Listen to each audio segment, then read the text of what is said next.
Hi guys, welcome to Beyond the Bites. Today we are going to be going over bubble sort. Now, it's recruiting season and it's just crazy. Everyone is trying to study and all kinds of stuff. So, I thought that this would be a really good topic to review. I learned this in algorithms and data structures class, but I never really use it from there. But it can show up in interviews, and that's why it's good that we go over it. I won't be coding anything in this tutorial because there are a lot of codes out there, and I myself have I have a well explained piece of code on my Medium, and I'll be posting the link in the description. So do check it out. But I would not be coding. This is strictly pencil and paper, even though I don't have pencil and paper. Anyways, let's just get right into it. No talking. Anyway, so we have this list of array. Well, what am I saying? We have a list of elements, and at the end we should have them sorted kind of like this. The method that we're using, as I said before, is bubble sort. And so what bubble sort is that we're going to go through, and for me, I'm going to be bubbling the small numbers to the front. Okay, you could bubble the big numbers to the end, but I'm not doing that. I'm bubbling the small numbers to the front. So we go through and we set this to I. We can set the first, my bad. We can set the first, yeah, that wasn't so great. We set the first element to I and the next element to J, and we compare them, right? So we can say is 7 less than 5, is 2 less than 5. And if we find a number that's less than the current value of I, then we're going to swap, right?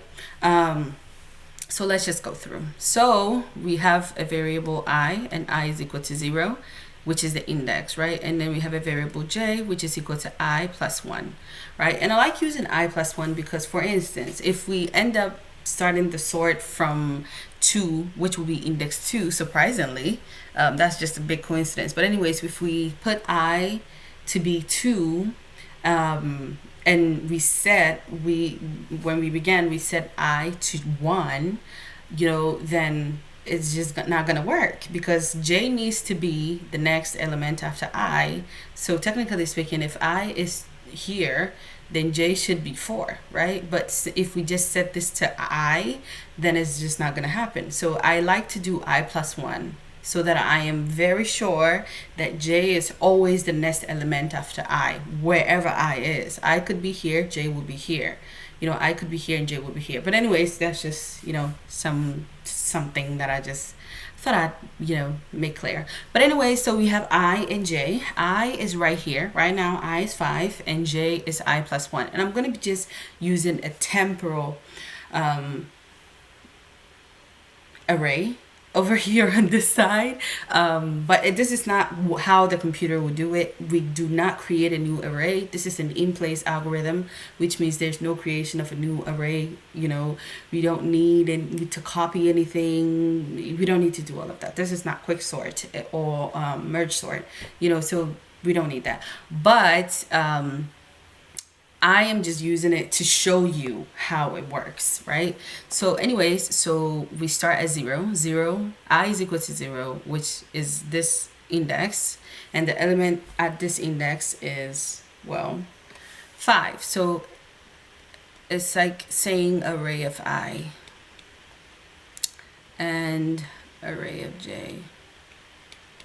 Right, so array of I, this moment, array of 0, this is the array, okay? Array of 0 is 5, right? And array of J is I plus 1, which is, 7. So we start. We are going to stand at array of I, and we're going to go through all of these elements using J, right? And then we're going to swap I and J if J is less than I. So let's just do it because I think, listening to it might confuse you. So I is currently 5 and J is 7. So we ask ourselves, is array of J less than array of I? In other words, is 7 less than 5? And it's not, that took a lot of math to get, but we got it and it's not. Okay, so we increment J. All right, so we increment J, and so J is now equal to 2. I is still at 5, but our pointer for J has moved here, right? So we say is 2 less than 5, and it is. So we're going to swap 2 and 5. And I'm going to do my swapping right here. So I have 2, and I'm going to leave some space in between because I'm going to put something else here. But so far, 5 is going to be right here, right? So we've swapped 2 and 5. And so the new element for array of I, mind you, array of I is still array of 0, which is here. But the element here now is 2, right? The element here now is 2. So array of I is now 2. And so array of J, which would mean 2, right? Because this is index 2, is now 5, right? Just like that. So this is 0, 1, 2. So J is actually 5 now. And well, array of I is 2, right? So we've swapped. But I'm not going to do the swapping on here with this black list that I have because, well, I don't want to mess it up. It's going to look messy, and we kind of want to understand what's happening. So we don't want to do that. But just look here. I is now 2, and J is now, well, 5. So we continue from here, okay? Since we've already taken care of this bit. We continue from here. We say is 4 less than 2. Remember, there's 2 right here. I'm making a new list. I didn't want to change it here because it's just going to take too much. But we're going to say is 2. Actually, I'm going to go ahead and do that really quickly. All right, so I fixed it. And, well, so we say is 4 less than 2. Because I is still here, and it's not, right? It's 8 less than 2, and it's not. And it's 6 less than 2, and it's not, right? So after our first iteration, this is what we're going to have. We're going to have 2, 7, 5, 4, 8, 6. And now we're going to increment I to, well, 1. And J is still going to be I plus 1. So array of I is going to be at this 7. And J is going to naturally follow, which is, and is going to be 5, right? So we're going to say, well, is 5 less than 7? And it is, so we're going to swap. And then we're going to say, well, is 4 less than 5? And it is, so again, we're going to swap. Then we're going to ask ourselves, is 8 less than 4? And it's not. And it's 6 less than 4, and it's not. So after the second iteration, this is what we're going to have, right? We're going to have, oof, that was crazy. We're going to have this, right? And so now we're going to, again, increment I to the next number, which will be, well, 2, right? And J is still going to be I plus 1. And that is why I did not set it to 1 when we began, because this makes it so that I don't have to change it every single time. But anyways, I is equal to 2. So array of I is actually now equal to 7, and J is equal to 5. Now we ask ourselves, is 5 less than 7? And it is, so we are going to, and then we're going to ask ourselves, is 8 less than 5? And it's not. And is 6 less than 5? And it's not, right? So we're at the end, and this is how we look at the end of this iteration. Now we're going to, again, increment I to 3. Oh, that was bad. Right, so we increment I to 3. And so now I is actually equal to 7 again, and J is equal to 8, right? So we ask ourselves, is 8 less than 7? And it's not.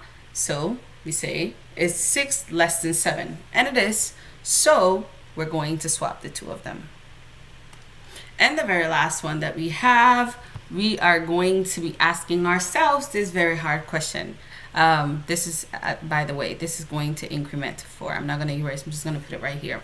So 4, I think, hard math. 4 is right here. And, well, I plus 1, which is J. J will be right here. And then we're going to swap the last 2, right? And so this is how bubble sort works. Right, the code is no different. I will say one thing, and that is the fact that I like to write a swap method.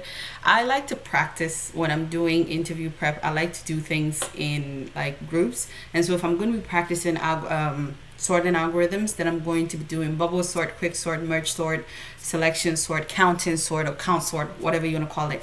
And so it just helps to have a swap method that I'm going to be just reusing over and over again. Aside that, there's really nothing else to say. I hope that you found this video helpful somehow, some way, somehow.